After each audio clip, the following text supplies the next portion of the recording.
winds up showing up in the final scoring.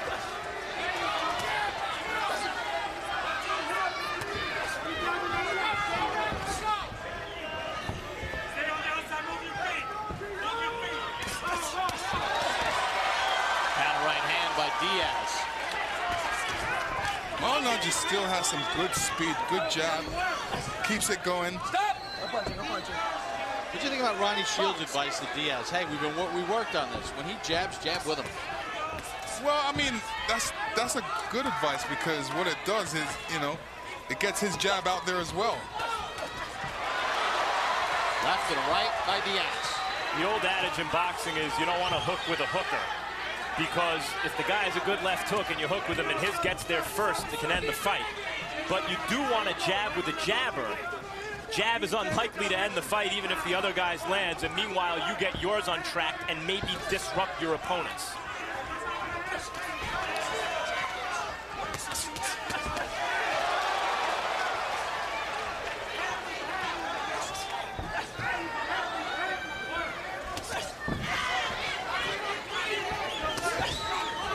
See, knowing that Malignaggi moves to his left all the time, Diaz needs to step over to his right and throw that right hand just like he did. Just missed with the big one.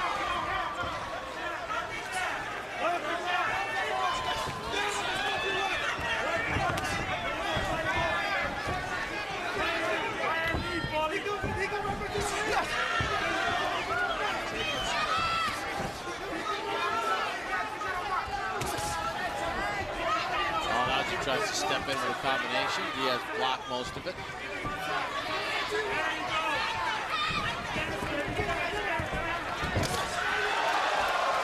There's that right hand I'm telling you about that he needs to do. He needs to come back with that hook. Isn't it incumbent upon Malignaggi to vary it up a little bit and move to his right? Yeah, but I mean, right now Malignaggi's comfortable moving to his left, and this is the, you know, this is where you form habits. This is what he's used to doing.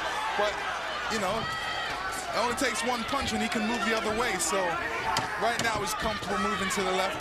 He's not under too much danger. There's a little bit of danger with that right hand of Diaz, but it hasn't caught Malignaggi yet.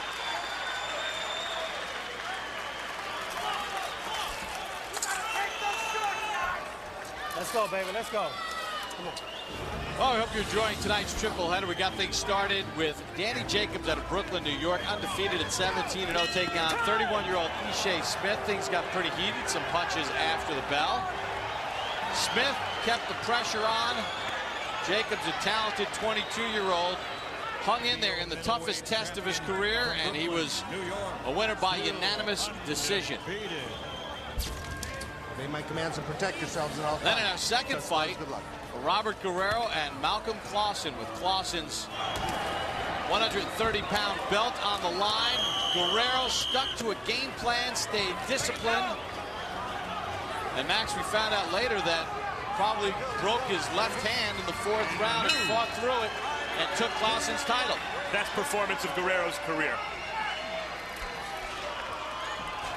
And now we've got Malignaggi and Diaz, round number 10 underway, and a tight one. Let's check in with Harold Letterman.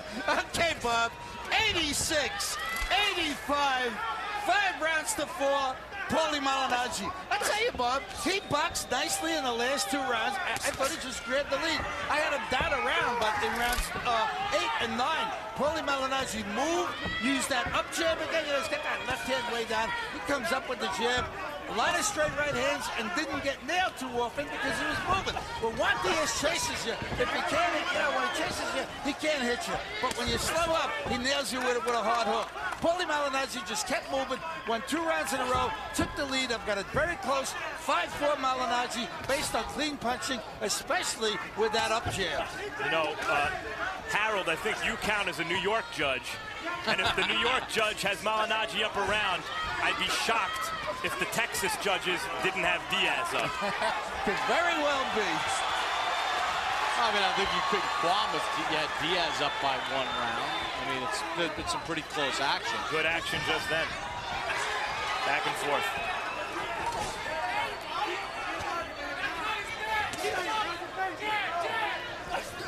The hope is the scores reflect the competitive, tight, interesting, spirited fight that we've seen through 9.5 rounds.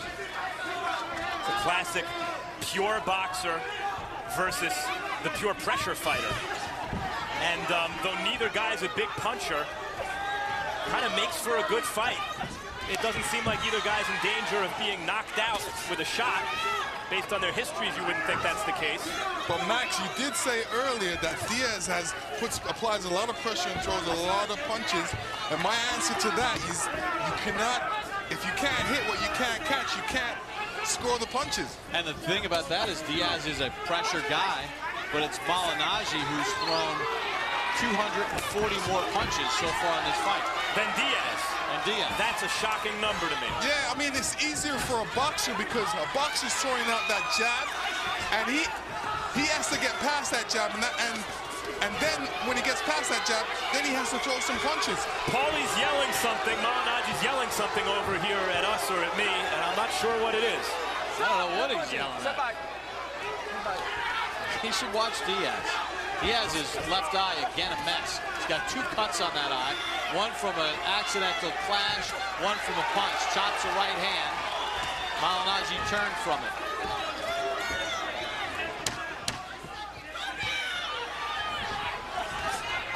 Been a good round for Malignaggi. Malignaggi ended up with a good right hand there to end it. Sit down, bro. Sit down. Sit down. The cup is here, baby. Look at me. Whoa, you gotta Give me a drink, give me a drink. Take it, man. 2 rounds. All right, I got it. Okay, now listen, Juan. Okay, look, you gotta relax, son. Relax yourself now, okay? Everything is good. I want you to use your face on the guy. Let the guy run all over the place if you want to. But you gotta slide over. Step over. Let's try taking him to his right this time, okay? Let's see if he ain't gonna be the jab going that way, okay? Okay. But look, listen, but you gotta keep stepping in, but you gotta stay low. You gotta keep the head moving. Gotta go. Give me some rolls. I need some rolls of it. Okay? You can't catch up with you. It's easy work. This is easy work. Stiff the jab, bust him open. Bust him open. They are shedding the pants, baby. Okay? Keep boxing, keep him turning. Okay? How you feeling? Deep breath. More speed with that jab. Up jabs. Stiff the jab hard. The right hand, bend the hook in the right hand again. Don't And look, feint at him, and when he step over to the right, throw that right hand. Malignaggi's thrown 339 more jabs than Diaz through 10. He's thrown 800 punches to Diaz's 554. Diaz is landing at a little bit better percentage than Malignaggi, but Malignaggi has used that volume. Let's see if he can stick with the jab. Let's see if Diaz can stop Malignaggi from moving around the ring. 2 rounds to decide it, at least the way we see it.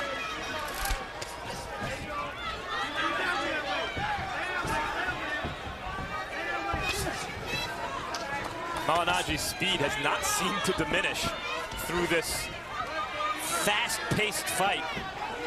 10 rounds, into the 11th round already, still lightning fast.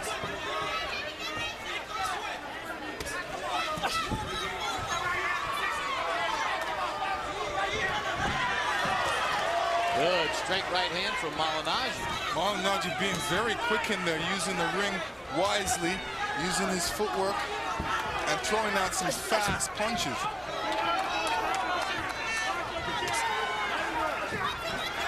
Diaz a little bothered by that left eye cut.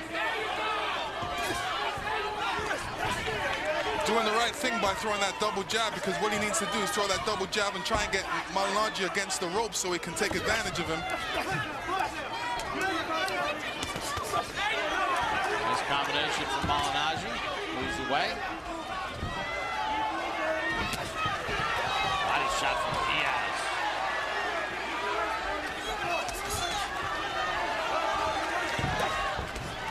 It's a good punch by Diaz. You know, that's what he needs to do. He needs to slide over and throw that right hand to the body to try and slow down Malignaggi. This is what he should have been really doing from the first couple of rounds.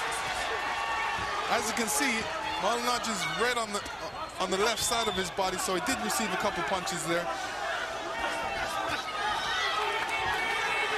But Diaz needs to box with some urgency because he's only got 1 more round left.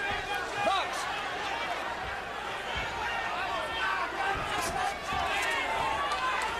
And sitting there waiting for Malignaggi to do what he does is the wrong thing to do. Diaz needs to do what he does well, and that's move in, stay with that double jab, trying to push him against the ropes.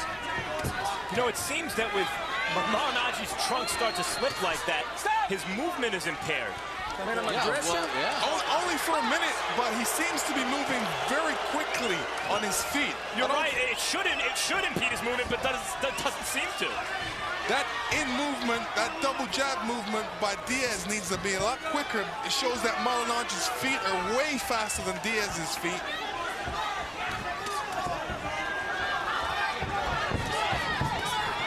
Malignaggi chops a right hand on that eye of Diaz.